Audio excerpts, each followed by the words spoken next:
I think it's a mindset thing, Griffin, and I don't even know if it's just our industry. I think it's just certain people. There is a lot of confusion, ambiguity, a lot of trying to find your way in a world that has no guidebook. In your opinion, what are the 3 biggest Copilot features that you find businesses ask you about the most? It's a tool, it's not a solution. Where can Copilot fit in that process to make that quicker, to help that, to summarize that, to make it a better outcome and a more targeted outcome for your customer? I think a lot of people just see this as a tool that you can just slap on top of bad systems. That's not the case. It's going to sound weird, but I have imposter syndrome. Everyone else I work with probably went to university, got all these fancy degrees in technology and computer sciences, and I have a degree in acting. Acting was a passion when I was a kid growing up, but it was the creativity, improvisation, and being with people and taking on different hats that I loved, rather than the performance. What are other skills that you think you have that help you be a successful architect and now in your current position in leading the way with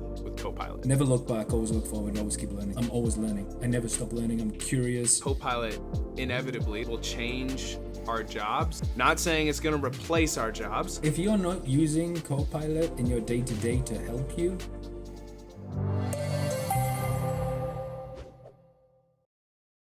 Hey, welcome to the show. My name is Griffin Lookfelt, the host of Citizen Developer, and today I have with me an expert and truly a friend of mine. His name's Adam Piercy, and Adam is a generative AI go-to-market lead and sales capability lead at a distinguished Microsoft partner, and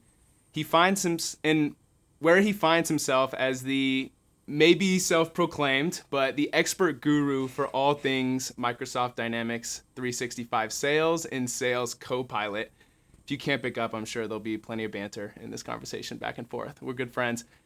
Anyways, as a 3-time fast-track recognized solution architect for D365 CE, he knows what he's doing when it comes to delivering impactful business applications for organizations. My first time meeting Adam was when he was the architect on a large D365 sales implementation, which also happened to be my first career client project. I quickly realized that he's not just a business applications expert, but also someone who approaches business problems differently and is not shy to do his best at everything he does. Adam, welcome to the show. Griffin, great to be here. I'm disappointed it's taken till episode 10, but yeah, I'll accept it. Yeah, I know you and Joe Unwin are pretty good buddies. Yeah, he beat you out. He was episode 1. I know, I saw that. I mean, that's fair. That's fair. Yeah, you're just intimidating. You know, you're scary. I was too nervous to reach out to the great powers that be, Adam Piercy. Nonetheless, I would love to get into and talk to generative AI and Copilot more, and I know our conversation will go that way. But I first want to ask you, I think you have an interesting story about how you've kind of fallen into business applications development, Microsoft Dynamics.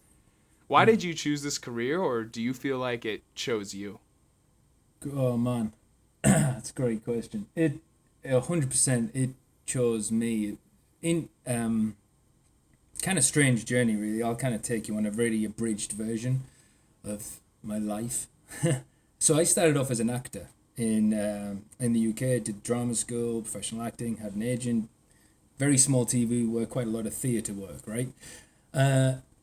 And I was falling out of love with acting whilst I was getting into technology and kind of understanding a few things, set up a startup business that was web focused. So got into design work. So really interested in JavaScript, HTML, CSS and all of that and design patterns. And that was like my first intro into the world of technology, IT, computers, digital technology, whatever you want to call it. Anyway, my business that I'd set up and we were going, it, like most startups, kind of crashed and burned, learned some strong life lessons around that, but also discovered that, acting was a passion when I was a kid growing up, but it was the creativity of acting. It was the creativity of improvisation and being with people and taking on different hats that I loved rather than the performance, Getting up on stage night after night after night doing the same thing actually was very boring. But in the world that I discovered, the world of design, the world of technology, is that it is different every day. and there are different challenges to solve, but everything that you learned feeds into the next thing that you have to solve for, right? And you're just always adding tools to the toolbox and getting better and better and better. And that was really interesting. Then I ended up going to a local government where we were the first local government in England to get on, first of all, on Dynamics 365 in the cloud, so version 8, whatever it was back then, and the first to begin using portals in Dynamics. And my job was basically looking after that, like doing that digital transformation, self-serve back in the day is what it was called. And I remember going through that journey, not having any clue what Dynamics was or anything like that, and learning it, but knowing. What was interesting is that I felt that this was something. Do you know, it wasn't just a CRM, it wasn't just a database. Yeah. It was the beginnings of something that, like a movement, and I could feel, and I've always been very good at just kind of feeling and trusting my gut. And I remember actually at the time we were going, it was Salesforce or Dynamics 365, and I was all in on Dynamics 365, and if you were to ask me why, I wouldn't be able to tell you the why. I just felt like it was right. And interestingly enough, off the back of that is I got into it, ended up moving to Canada, worked at a partner up in Canada, and now I am where I am. And it was really, really interesting journey. So yeah, when people ask me that, it's design, I think, got me into it, and then creativity, solving problems that we do every day is what kept me here. And yeah, super lucky, love it. Yeah, so your ability to creatively problem solve, and how you had applied that to, maybe the arts or whatever that may be, right? But you were able to still take those same skills and apply them to Microsoft Dynamics solution development, and I think that's super cool. I was gonna ask you too, besides like creativity, what other skills do you think that I know people don't like to brag, but what are other skills that you think you have that help you be a successful architect, and now in your current position in leading the way with Copilot? Okay, I think it's going to sound weird, but I have imposter syndrome, and that imposter syndrome feels like there's a wall behind me. I remember watching The Rock, Dwayne Johnson, do a speech at a university school, and he says the wall's behind you. And he talked about his $3 thing, and that was me. Yeah. Being an actor, I didn't have two pennies to rub together. I wasn't a very good actor, right? Truth be told, made no money and had nothing. And I remember my son was born, and me and my wife, we just got married, we had a son. We were living at her parents' house, and he was in a cot, like a crib in between us, and I was rocking him. And I was making probably 9,000 UK pounds a year. And he's 13 now. So it was only 13 years ago, roughly. And that was just at the transition as I was leaving my business, going into Dynamics, into the world of Dynamics. And it's completely changed my life. Like, I live in a different continent, successful by measures, within an industry. And Sure. so I have this imposter syndrome that everyone else I work with probably went to university, got all these fancy degrees in technology and computer sciences, and I have a degree in acting, standing on a stage wearing women's clothes. So Yeah. so there's that, and then there's the curiosity and always wanting to learn. So I'm always learning. I never stop learning. I'm curious. Like you had Chris on the podcast last episode. Like his stuff I've been reading for years. I work with Joel Lindstrom now, who when I was getting into it, his tip of the day, I mean that literally saved my baking. I can't remember how many times, as you know. So, now I'm with these like rubbing shoulders with these stalwarts of the industry. It's humbling, but that's what gives me this imposter syndrome that drives me forward to never look back, always look forward, always keep learning. Yeah, why do you think I think that mindset's great, and I think it applies. It's the right mindset to have in a lot of spaces. I mean, I don't like to talk about it too much because I feel like people think I'm bragging, but playing college sports and now into someone's career and different things, like in virtually every industry, that attitude or that mindset is beneficial. Why do you think that the certain skills that you have or that you've been talking about here are particularly beneficial to have in the space we work in with maybe not even just Microsoft Dynamics, but business apps and software development? I think it's because we're solving problems, we're solving complex problems. When that goes right and the customer kind of feeds back that goes right, you get that endorphin rush. You know that rush, the snap, whatever you guys call it in American football. Yeah. Is that right? The snap. And you get that first hit, or you go on stage and you get the applause at the end of the show. You get the laugh when you drop your gag. It's the same thing. You're getting that rush, that kind of adrenaline hit, and I think that's what we strive for. We strive for the recognition, for the CSAT scores. Come back 10 out of 10. Sure. Adam was the reason this was great. We want Adam. That's it's egotistical, right? But I think anyone who's successful has a bit of ego, and I think that's okay. Yeah, and I think that this industry in particular, it seems to be set up in a way where it allows you to kind of like control your own destiny in a way, like the ball's in your court, so to speak, or the ball's in your hands or whatever, like that you can, if you want to be, have a certain mindset to go and get everything there is to offer and whatever that means as far as success, right? That you're not just like a cog in a wheel, so to speak, or and that you have the ability to do that. And that's one thing, even for me, and I'm maybe not every company in this space is like this, but something that I appreciate about where we work is that it tends to feel like that's a possibility, right? As opposed to like if I was just a foreman at a manufacturing company and I build these widgets, it's like the opportunities for success and career development, it feel very different as opposed to like a space like this.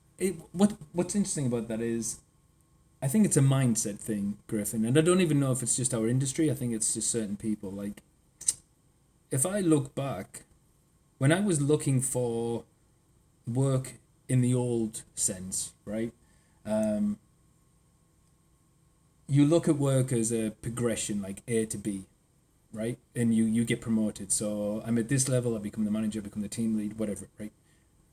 If you change your mindset from thinking it's that, and actually it's not a linear progression at all, but you can make spaces for yourself, make jobs for yourself, then to me that's the secret sauce in career progression. And yes, we have the ability to do that where we are, but I remember at the council, I got promoted maybe 3 or 4 times to jobs that never existed. It was because I made a niche, I made something that made it, like almost created a position out of thin air that the business didn't even know that they needed, but I kind of made it that they needed it. And I think that's, without blowing smoke at my own ass, which anyone who knows me, and as you do, know that I love to do, I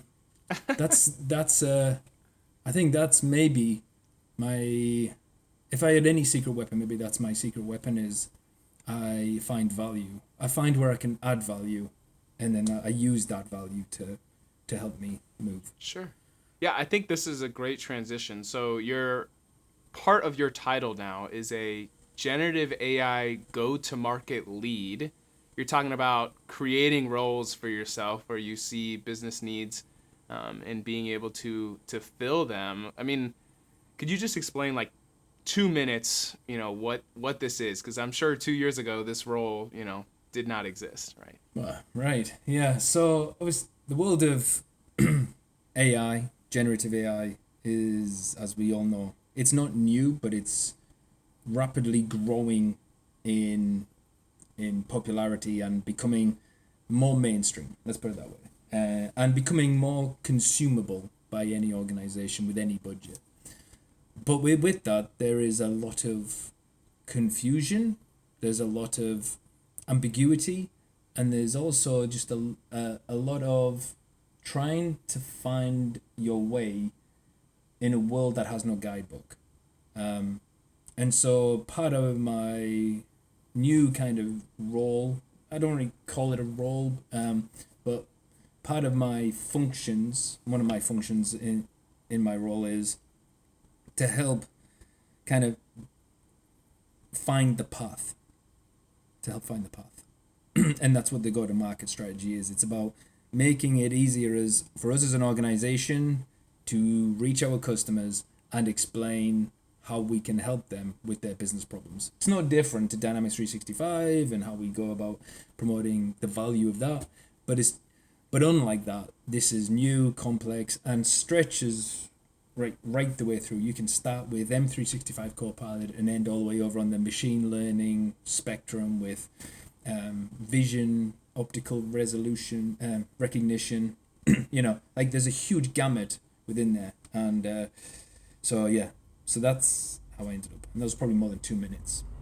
If you are thinking to yourself that you want to get into low-code development or learn about the Power Platform, then I want to personally invite you to sign up for this completely free self-paced course that is going to cover everything you need to know to begin low-code development today. Not too long ago, I was a complete beginner and I had no idea what I was doing. I didn't even know what the Power Platform was. But in just 2 years, I have gone from being an associate to a senior level consultant, and I can truly say that I love what I do. The content in this course is handpicked by me so you can understand the basics of the Power Platform and ultimately be prepared to take the PL 900 certification if that's something you're interested in. If you are interested, be sure to follow the first link in the description down below, and do not forget to use the promo code YouTube at checkout in order to get the course for completely free. This is going to give you immediate access to the entire course so that you can start to change your future today. Now, let's get back to the conversation.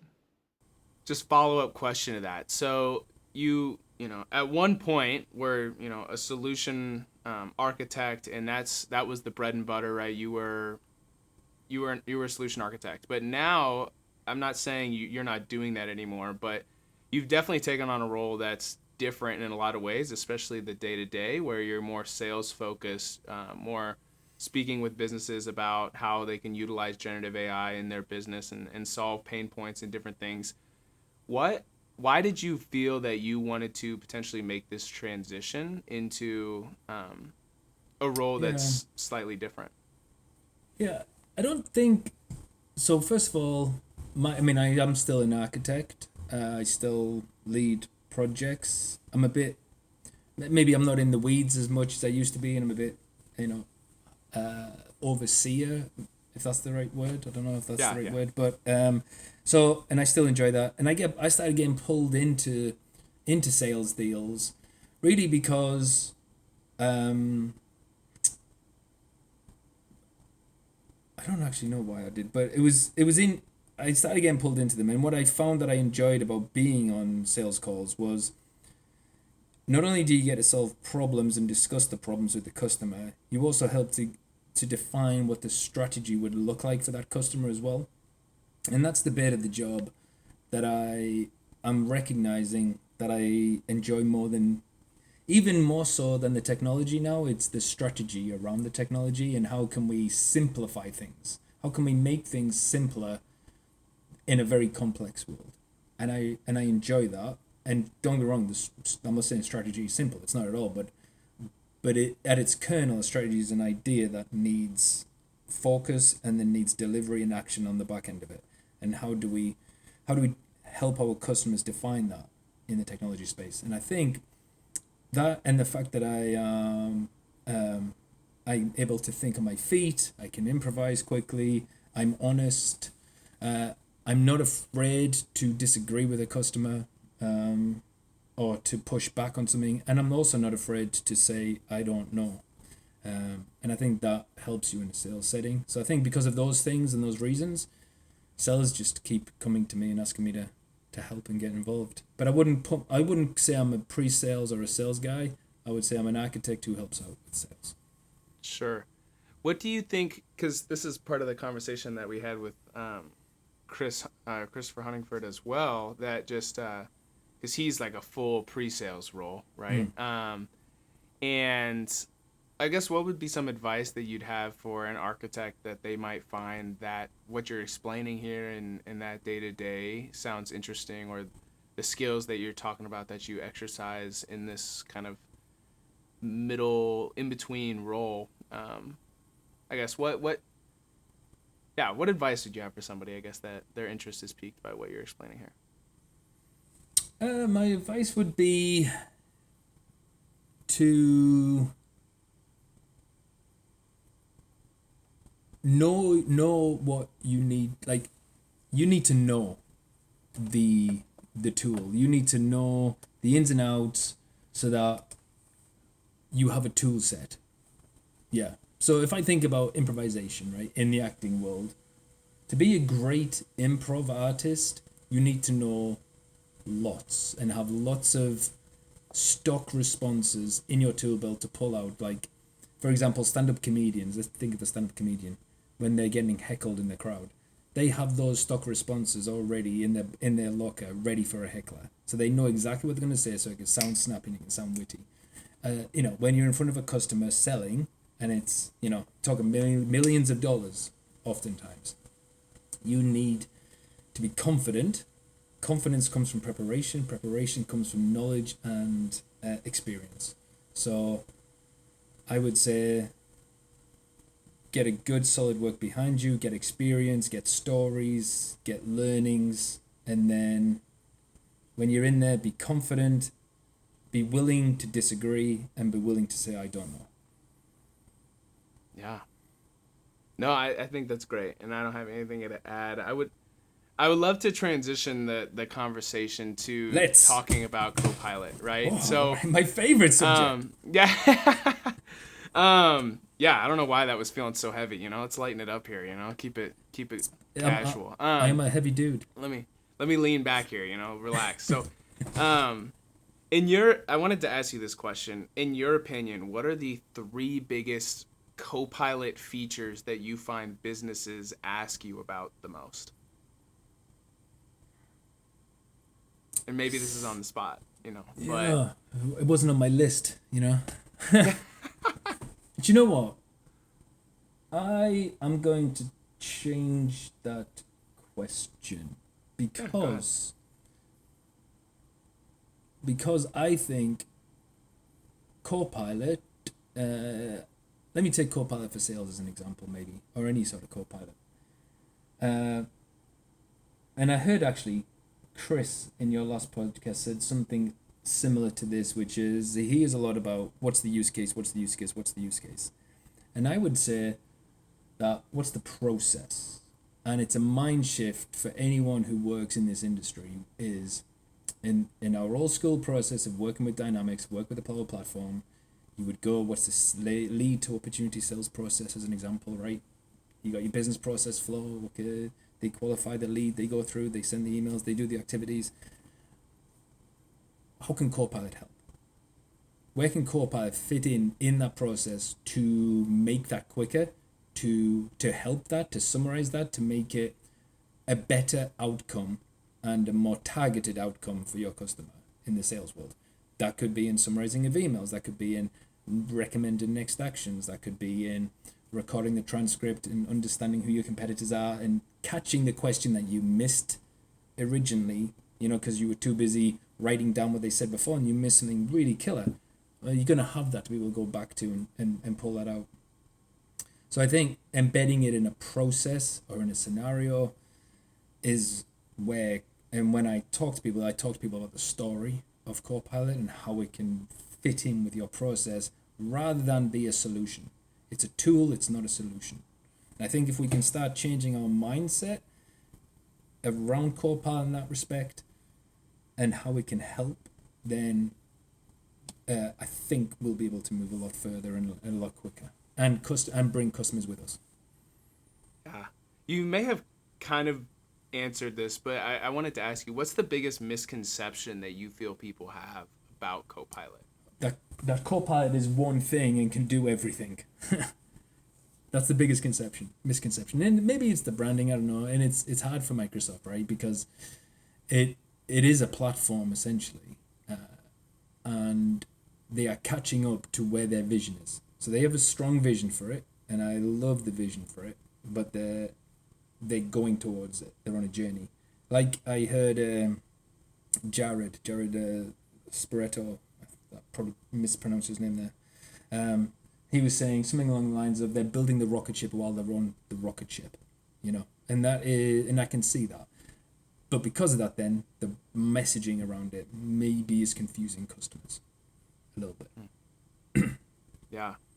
I think people give it just too much like credibility, right? I think that I was having a conversation with someone as well that Copilot doesn't actually like improve your like database or your SharePoint or anything like that. It actually potentially makes it worse because it highlights the problems. That's what exactly. It does. Yeah, it highlights the problems. And so I think that I think a lot of people just see this as a tool that you can just like slap on top of bad systems, right? Mm-hmm. And that's just not the case.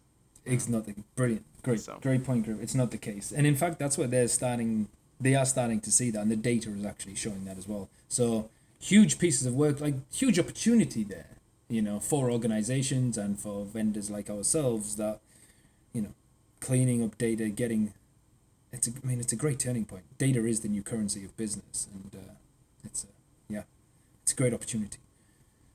Are there questions you find yourself answering about Copilot over and over and over again, whether it's questions like people you work with have or questions businesses have that are interested in implementing Copilot? Yeah, the security question always comes up. That's always how secure is it? Will it be going out into the World Wide Web, will it be used to train my data? And those are the kind of typical questions that we get a lot of, and we have to kind of navigate, which again, Microsoft do a great job of helping us with that, with a lot of their documentation. So oftentimes I just cut and paste the piece, reword it for myself using Copilot, and then just say what Copilot told me to say. Don't tell anyone. Secret. Yeah. It's funny. I've I try to use Copilot or generative AI tools as much as I can. One thing that I find I use, and I know it's not the protected version, but the one on Bing, like I don't even know what it's called nowadays, Enterprise Chat or Bing Chat or Copilot. Bing Copilot for the web. For the web. Okay, that's what it's called. And I find I use it all the time to like summarize this page, and then I can. A lot of times I'll take like, say I need to like learn a lot about a topic. I'll find like 4 different articles, summarize them all, and then throw all 4 of those summaries into a summary or into a Copilot to summarize all of that,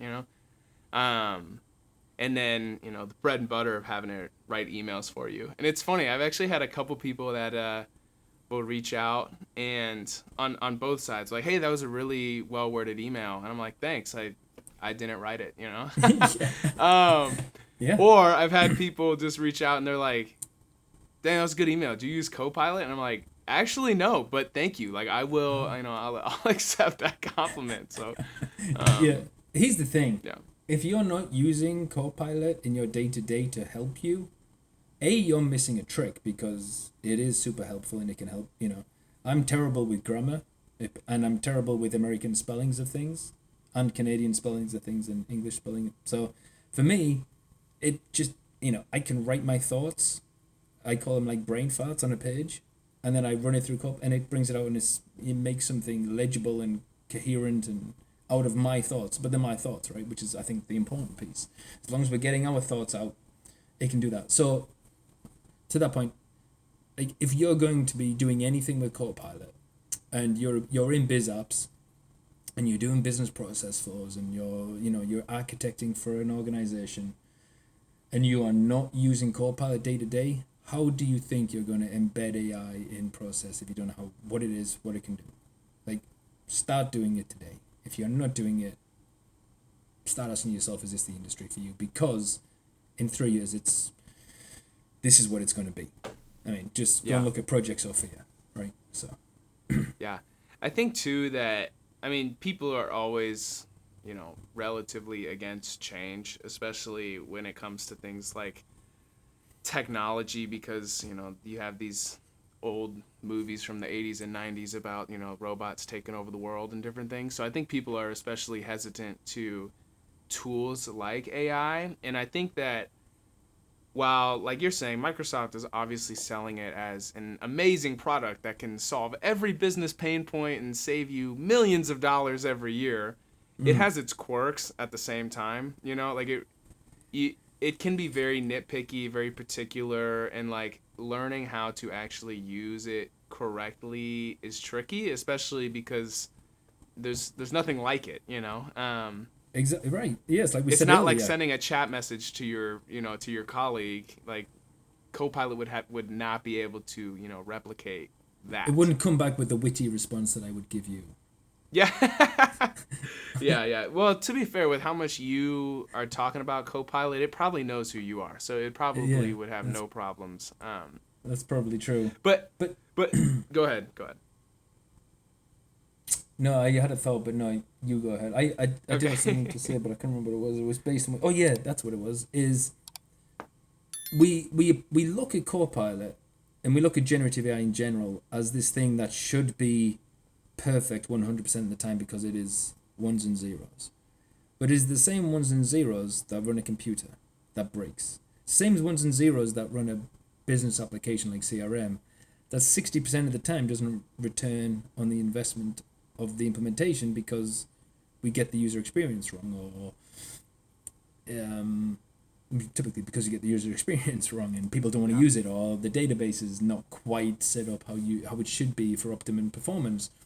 It's just a tool, and the tool needs configuring correctly, and needs working through correctly, and needs embedding in a process in the right way by the right people to achieve the right goals. Yeah. Yeah. I think that there's two. I heard two really good analogies that I think, to me at least, make sense. Or like if I were um, to explain it to someone who has no Copilot experience, I think it would make sense to them. Is the first one I heard is you need to talk to Copilot like it's a 6-year-old, in the sense of like, you go tell a 6-year-old to empty the dishwasher. They could take all the dishes out and put them on the counter. They could put them in the wrong spots. They could put the spoons where the forks go and the forks where the knives go, or like it would likely not be every dish, get it taken out of the dishwasher and put where it goes in all the cabinets in your kitchen, right? But if you to say to a 6-year-old, hey, I want you to empty the dishwasher, dry any dishes that might still be wet, and these go in this area, these go in this area, these go in this area, and you have 10 minutes to do it, or whatever, like providing this extra context, then the ability for that 6-year-old to go and do that successfully, like, dramatically increases, And Yep. so I think in the same way, providing what people would call context in what are called our prompts, right? How we interact and talk to Copilot is like is fundamental, because like if you just asked it, I mean, people using the example of writing an email is super easy. Like if you said, write an email to my boss, it has no idea how you speak to your boss. It has no idea what your boss's name, it has no idea what you're writing them an email about, But if you explain, hey, write an email to my boss, Adam, use this sort of language, keep it straight to the point, keep it professional, and it's about X, Y, and Z coming up on these dates, then the ability to go and do that, like, is way higher, right? Oh yeah. And so it's kind of just learning how to play with the tool, and Yep.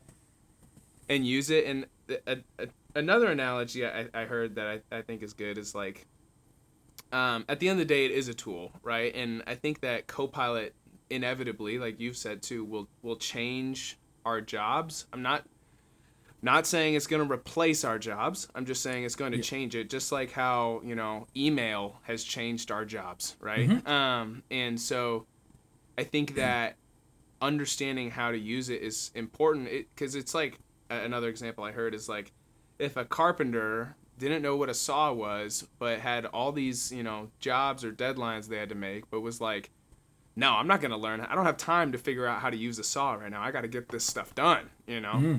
Then the time it's going to take them to get their projects done or whatever the tool, right, is like it's overall more difficult, more time intensive, whatever. But just taking some time to, to learn about the tool, I think is huge. So. It's huge and important. Yeah. Cool. There's another topic I wanted to talk about, and this is, the art of communication, or talking about when I sent you some questions to fill out about, before to kind of come up with the topics. You mentioned communication is key, and I would love to just my question for you is, why is communication key for all members of the project, not just maybe the top of the project, the architect communicating to the consultants, or, why is it everybody on the project, client, project team, is communication key? Well, one, because communication is the way how we interact, and we know what's going on, obviously. But when I said that, what I was referring to is, and what I see a lot of is, as an architect, the architect thinks they're right because of experience or this or that or whatever, right? But I think actually one person is not always right. And why communication is critical is because you need people's opinions, and you need people to have a voice. You want people also to feel valued, and that they have avenues to express what they're thinking, so that they feel valued, which also gives them ownership of the solution, and then not just being rote order takers, because then Copilot can take your job, right? But I believe that on a project, every single member of that project has a say, has a voice, has something to contribute to the overall design of a solution. You've worked with me, and how many times did you come to me and say, Adam, I reworked this Power Automate, just this little bit, and I would say, that's garbage, do it this way instead. But that's key communication right there, people. Exactly. That's spot on. Take notes. So no, that's good. But continue. No, but we'd look at it then, and I'll go, why did you think that? That's really okay. I see what you're trying. And we would talk through it, and I would see different pieces that maybe I hadn't saw, and it's okay, and that's okay. Do you know what I mean? Like, I don't have to be perfect. You don't have to be perfect. There's a really interesting book by Ed Catmull. If you don't know who he is, he helped found Pixar, and he has a book called Creativity Inc. and he talks in there about whenever Pixar make movies, they get together really early on in a very early cut of the film, before all the graphics sometimes, and they look at it and go, okay, how can this be improved? And everybody in that room, even the junior level editors, even people who are making the tea, all can contribute and have equal say as the director. And they talk through it. And what that does is it creates this, no idea is being left on the table. Every idea can get explored. And I just love that mindset. And so for me, that's how I think. That's how I think a project should be successful. I think one person still needs to have the clarity and the vision and own the output, but have the confidence in your team that, yes, that's a great idea. And I think that's empowering. I think it's empowering. Yeah, absolutely. When, this project that we were on that we keep talking about, I don't necessarily know the total head count that was on it at one point in time, but I feel like it grew to like 20 different people just on the delivery team, like not talking client people. How do you even manage, in concept and practically good communication between this many people and make sure that there's not gaps or things being missed? You have to trust your team that they're communicating and talking with each other. You set out early on that the culture of the team is communication and working together. So when you're on a project, And we all work remotely. In the old days, it was a lot easier because you could just go into an office and sit around desks. And remember, that's how we used to do it, and it was a lot of fun, a lot of energizing. But remotely, it's a bit harder. So how do you do it where you can still have that same experience? And so you and I, we used to do it. We used to do it with some of the other teammates as well. We'd get together and go, hey, let's just build this almost together and work through it, And you have those design things. And then as a leader of that team, it's about not micromanaging. It's about not getting in the weeds of every single decision, but trusting the people who are experts in the field, who you're working with, who you trust, to go away, do their job, and you have a high level understanding of what everyone is doing, and you can pull all the key threads together without having to know every single little thing about the project. Like you don't, no one can, but you can know the key bits. And so it's culture, it's collaboration, it's sharing of ideas, and it's being open to both being right and being wrong. And being wrong is just as good as being right. In fact, I think you get more from being wrong than you do from being right. Do you have a good example of when poor communication particularly hurt a project? Or maybe we could, we'll be positive if there's a example where good communication saved a project. But I'm interested in maybe some story time here, Yeah. Not really. I don't want to say poor communication versus good communication, because I think it's almost a misnomer sometimes. I think because poor communication can simply mean that you're not willing to have a difficult conversation. And difficult conversations are just as important as easy, well, more important than easy conversations. And I guess what I mean by that is we work on projects where we make decisions, right? And decisions can be good, or can go one way, or can go the other way. And hindsight is wonderful, and we get judged on hindsight rather than in the moment. So how do you work to mitigate the risks of hindsight costing you big? And the way to do that is by communicating. And I'm not going to, people use the word cover your ass, and I fundamentally hate that term, because I always think if you're covering your ass, you're doing it wrong. Because what you should be doing is talking through and getting an agreement from everybody. And I talk about validate to break. So you got to validate it to break it. And that means you come up with a concept and you fail fast. You come up with a concept and you validate it by breaking it. Can I break it? Yes. Okay, that's not the right thing. Let's move on. Can I do this? Can I break? No. Okay, that's the right solution. Let's continue. And if I think like me and you, I'm gonna use just a quick. You're probably gonna hate it. Okay, so no, it's all good. We were on a project. So we've talked about this project lots, but we did this project together, and you were very new, very green, very off, And I think it was a Power Automate, and you got it into an infinite loop on a Friday night. Oh my days! Yes, I did. Tell them how many runs there were, Adam, when we came back Monday morning. Quite a lot, like quite a lot. You can imagine, right? And so obviously, and it was something really minor. I think you forgot to put a catch condition on the.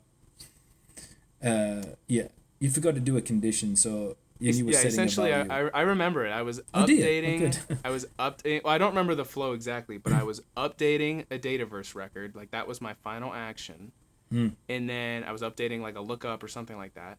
But then that column was one of the columns in my trigger. Yes. And so it would update it, boom, and then it would re-trigger the flow, and then it would update it and and it you just didn't put did the catch in, right? That's right. Yeah. We can't, the select columns or whatever. Yeah. And so me and a colleague, we stayed up on the Friday night and the Saturday resolving the issue. I think we got it fixed by the Sunday. So when we came back on the Monday, it looked like nothing had happened, and I pulled you in. We had a conversation, and it was a difficult conversation for me, you and you, and I didn't want to go hard on you. It was fine. But it was a difficult one, and I could sense that you were uncomfortable about it. And I was like, I've got to, I didn't want to lose you and lose your trust and make you feel bad. But at the same time, I wanted you to recognize that, don't do it again. Sure. Stupid error. And so, and that's just one of those moments. Like I could have been really hard, And I've seen it where people are really hard and almost like you're blacklisted.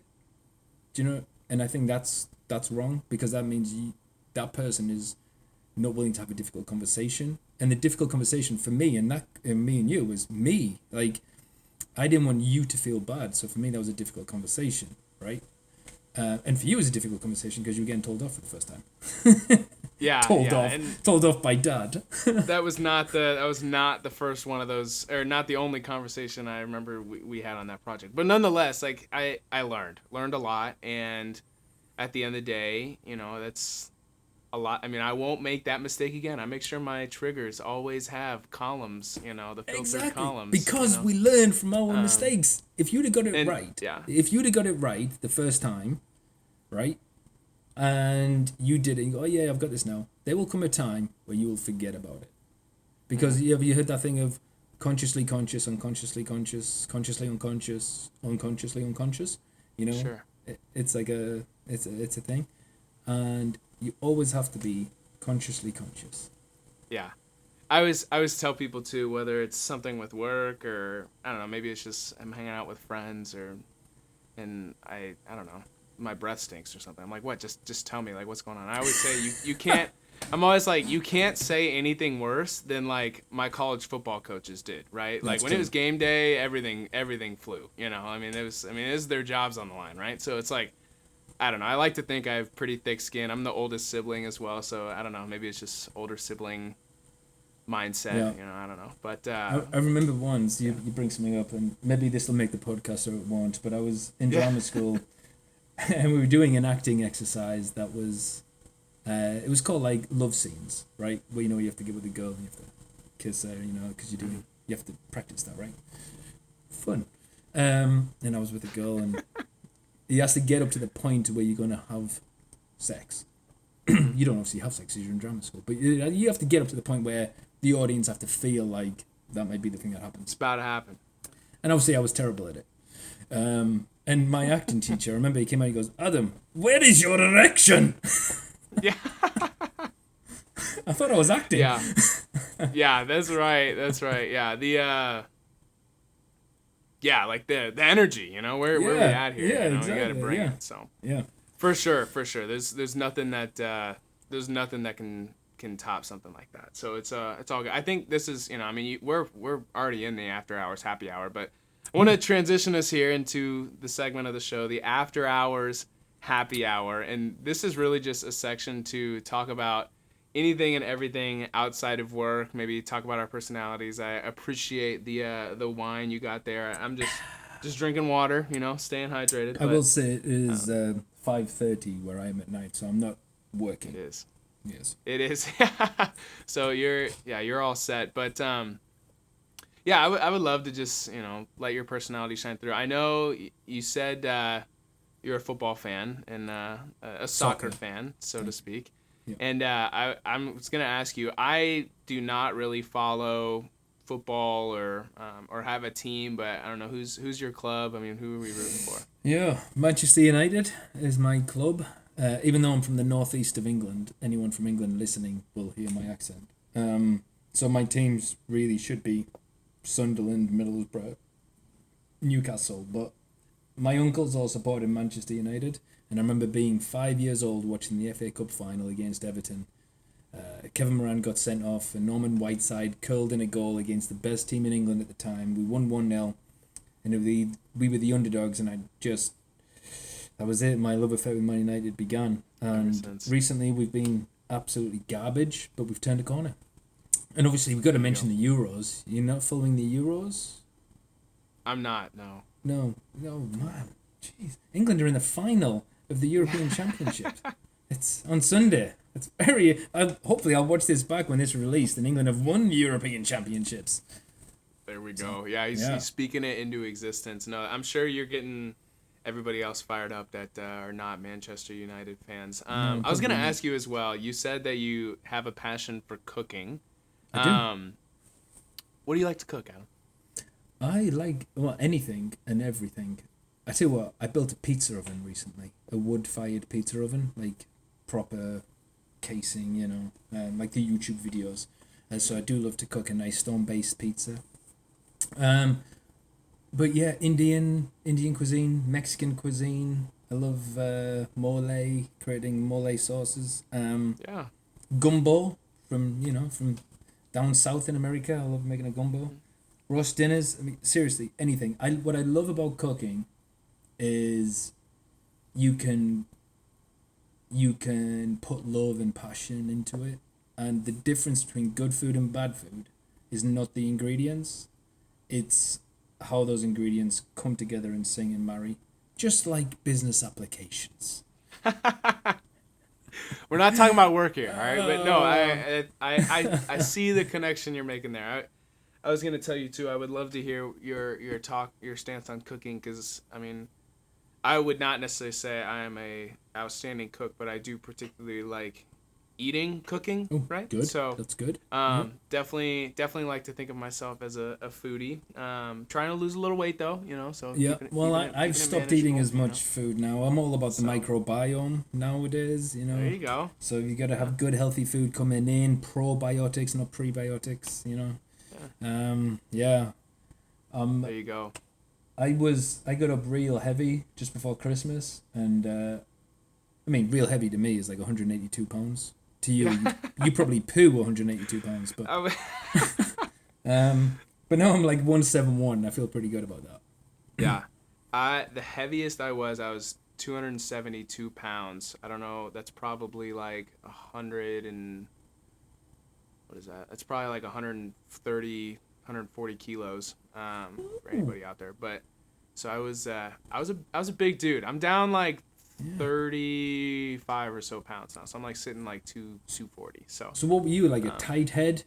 No, that's no. rugby. So I played defensive line. So I played defense, and I was trying to sack the quarterback. So the person that throws the ball, right? So I was trying to.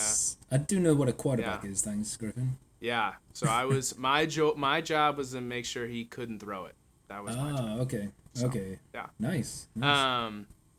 But yeah, so I played at the University of North Dakota. Anybody out there? I played for 4 years and did my time and everything. And yeah, now here I am. Still. You should do still a live power in Fargo, talk. so. You should do a power talk about Griffin.